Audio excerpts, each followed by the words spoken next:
Hello, everybody. It's your Canadian physics professor, Dr. Rehse again. Welcome to another DoD K-12 STEM Saturday seminar. So pleased that you're joining us again today. I've got an interesting subject for you today that I think is going to be relevant to the way that we're all interacting right now. So let's go ahead and jump right in it and see if we can learn some cool things. So let me just share my screen here. There we are. So here's what I want to talk about today. This is going to be a rather touchy subject. I want to talk about how touch screens work. So of course we have to start off with our land acknowledgement statement. So the University of Windsor sits on the traditional territory of the Three Fires Confederacy of the First Nations, which includes the Ojibwa, the Ottawa, and the Potawatomi. All of us at the University of Windsor respect the long-standing relationship with First Nations people in this place, which is the 100-mile Windsor-Essex Peninsula and the Straits or Le Detroit of Detroit. So pleased to be with you all today and be able to share that with you all. So let me just start off as Captain Obvious for everybody. You're watching me on a computer right now. I almost guarantee it. Even if you're watching on your phone or your tablet, that's a computer. There's no doubt about it. So without the computer, you wouldn't be able to interact with me watching this video. So I don't know what looks like inside your computer, but something like this. This is an idealized version. Here's the computer processor chip inside your computer, and lots of electronics and stuff is coming in. But everything that's happening right now, my words to you and the video to you, is being processed inside that chip. How do you as a user control what's going on in there, right? I mean, it's just doing it all, but how do you tell the computer to do something? Hey, computer, make the volume lower. Hey, computer, make this image brighter. You have to tell that chip and that computer to do some things. You have to interact with it to issue an instruction. That's called the user interface. And user interfaces have had a lot of different manifestations. So you have to think a little bit more than what you're used to right now. What did they used to be? What are they going to be in the future? So if I go back in the past, here's an example of a very old computer. This is the Turing Machine. This is from the 30s or 40s. And here's a picture of a universal Turing machine. So this is an example of the type of computer that was built by the British mathematician and codebreaker Alan Turing to actually break the German secret codes during World War II. And if you wanted to interact with such a computer, the interface, the user interface, you didn't type instructions to it. You had to put instructions on a paper roll. And this is a mock-up at a museum of what that interface would look like. Your instructions recorded as zeros and ones on a paper roll that goes through this reader and reads it all into the computer. That was the interface they were using. A lot of this, I'm going to try and add some interest for you if you want to learn more about it. So a lot of this is actually shown in the excellent 2014 movie, The Imitation Game. The Imitation Game has Benedict Cumberbatch shown here playing Alan Turing. And for those of you young people who are big fans of the Marvel movies, then you'll know Benedict Cumberbatch as the actor who plays Doctor Strange in those movies. So this is an excellent movie about Alan Turing and his development of these Turing machines, these early computers. Really interesting stuff there.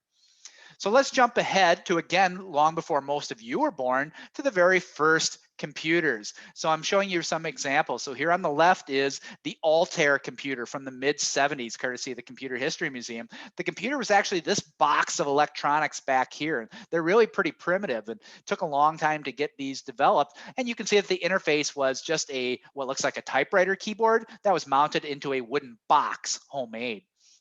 And this theme was echoed over here on the right in the first Apple computer. This is a mock-up of the first Apple computer built out of wood by Steve Jobs and Wozniak in their garage.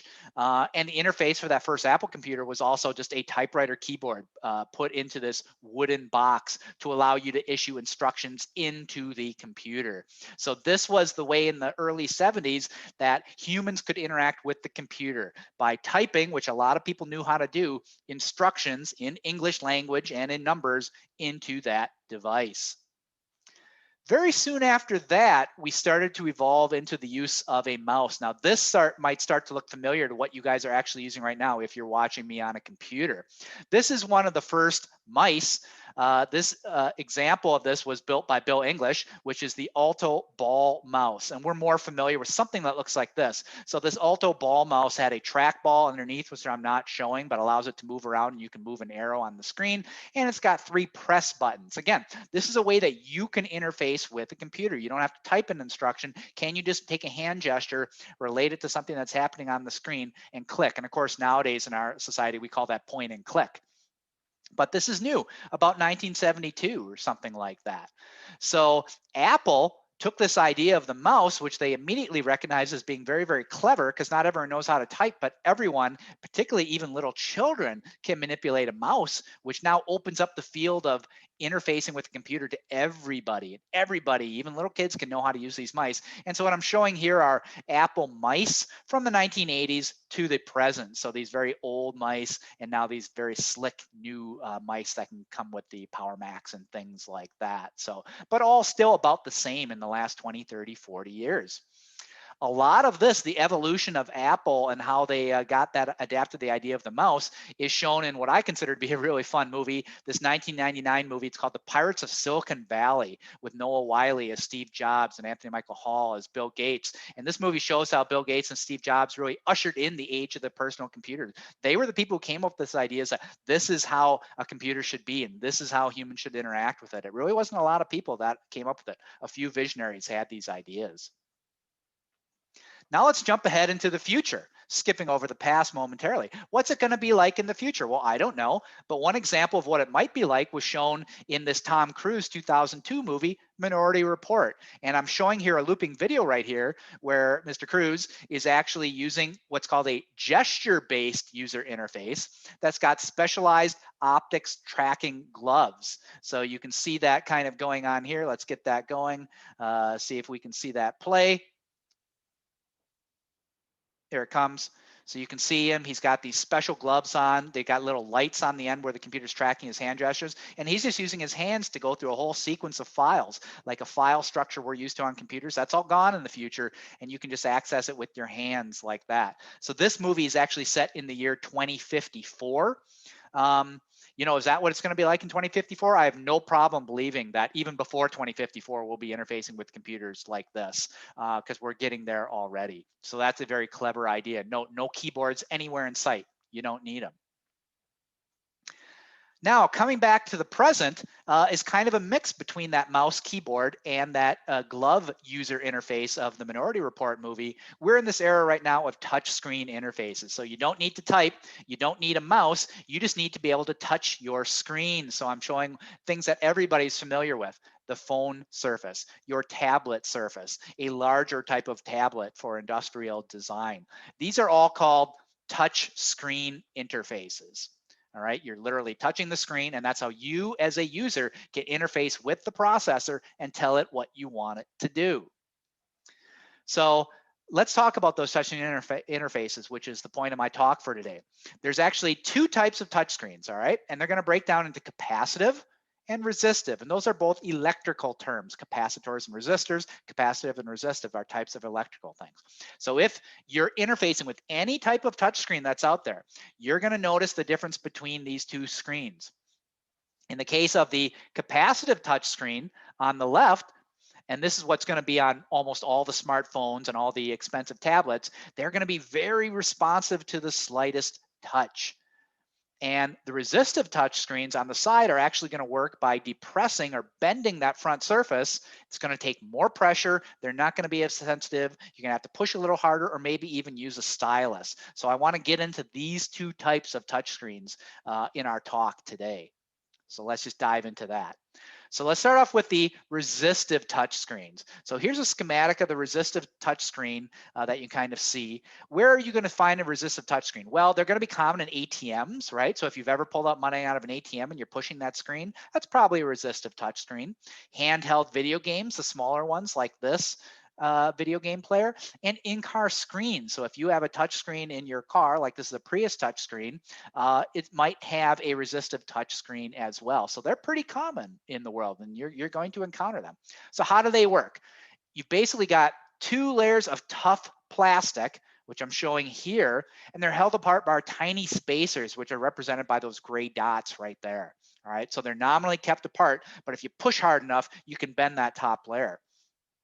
You've essentially got electricity running across the two layers. And when you press that top screen, as this finger is doing here, you're actually pushing the top layer against the bottom layer. And because there's electricity running through all of them, the resistivity changes, and the sensors then can then measure exactly where the two surfaces are meeting because their local resistivity changes.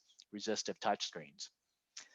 And this is how it works. The pros are this screen will work with anything that can press down on it. If you're wearing a finger with gloves, that's going to work. Fingers, pen caps, the end of your pencil, a stylus, whatever. Anything that presses that top surface in is going to cause this to work. The cons are it requires a lot of pressure, so it's less responsive. You cannot recognize multiple touches. A lot of touchscreens you press with two fingers and spread apart, so on like a corner of a picture. You can't do that with a resistive touchscreen. It only measures one position. And also sliding and dragging around. A lot of touchscreens you press and you can slide something over, not as smooth in a resistive touchscreen. The other type of touchscreen that is going to be more sensitive is called a capacitive touchscreen. This is going to be common in most popular devices like Apple iPads, iPhones, Samsung Galaxies, Kindle Fires, things like that. Also based on electricity, as you can see here, the capacitive touchscreen sense the tiny amount of electrical charge on your skin, on the end of your finger, right there. The amount of electric charge on your skin that's produced when your finger interacts with the screen's electric field. There's an electric field as there's a lot of current running through this thing, and where your finger interacts with that electric field, the electric properties change, and the screen can sense that. So the pros to this way of doing it, you're not bending that top surface at all. So the pros are it's much more responsive, less touches. It's going to be responsive even to a light touch and a heavy touch, like with a pen or your finger. And it can register multiple touches at once if you want to like drag things around. The cons are, and this is where I got the idea for this talk, it doesn't work with gloves. So we're just coming out of winter right now. So if you're walking around in the winter with your smartphone and you're trying to make it do something, you can't unless you have special gloves. But a regular glove just has material on the end of your finger. It won't do it. Gloves, fingernail, other objects like a pen that don't have special charges are not going to work. So some of them have special styluses, but the special styluses and the special gloves you can buy mimic the electrical properties of your finger, and that's how it works. So that's kind of a con. They're not as easy to use. So this is what a capacitive touchscreen kind of looks like. A lot of you may be looking, watching this right now on something that has a capacitive touchscreen. This is a schematic of your finger. It's got two plates of glass with conductive wires in it. The wires form very small grid points at a lot of locations across the screen, which forms what we call very small capacitors. So these parallel grid of points create these capacitors. When you put your finger very lightly on the top of that screen, you touch the top glass, the electric field beneath your finger changes, the capacitor can sense that, which is why it's called a capacitive touchscreen, and then that is actually measured to give the location of the touch. So sometimes those glass screens have an oil resistant coating, which is why if you guys have smartphones or iPads, and sometimes they get really, really, really dirty, and they're so dirty, there's like a layer on top of it, and maybe it doesn't work as well at that point. Yeah, that's because that oil layer, that's why you got to keep that screen clean. That oil layer from your skin and dirt and food, if you don't wash it, will actually interfere with the charge and the electric field disturbance of your finger. So when you touch the top glass on that capacitive screen, the capacitance of the area you touched increases. And then that grid of wires can detect that change in capacitance, And if you could zoom in really close, I don't advise you do this, but if you zoom in really close on the touchscreen on your phone or your pad, you might see something like this. You got these lines running this way. You've got lines running this way, forming a grid. That's called a driving line, which provides some initial charge. And then a sensing line, which senses the change of the electric field and the charge there due to your fingertip. And then, of course, some insulating materials to keep everything isolated. So this whole grid of stuff is really sensitive and can detect with high precision where exactly that electric field changes happen, which means that's how the screen knows exactly where your finger was. All right, so it looks kind of like that. And then we have very fast microcontrollers, which will translate that location to the processor. Now the processor knows, hey, this person, this operator, we call it the user, has put their finger on this location and now wants me to do something. So you can find a lot of good stuff. So like nice one-page schematic I found here at http.bit.ly and how things kind of work. And this is just basically showing the same thing. It's a very small change in electrical properties, voltage disruption, charge being carried by the capacitors, and it can work that way. And also just reminding you, there are two types of touchscreens, capacitive and resistive.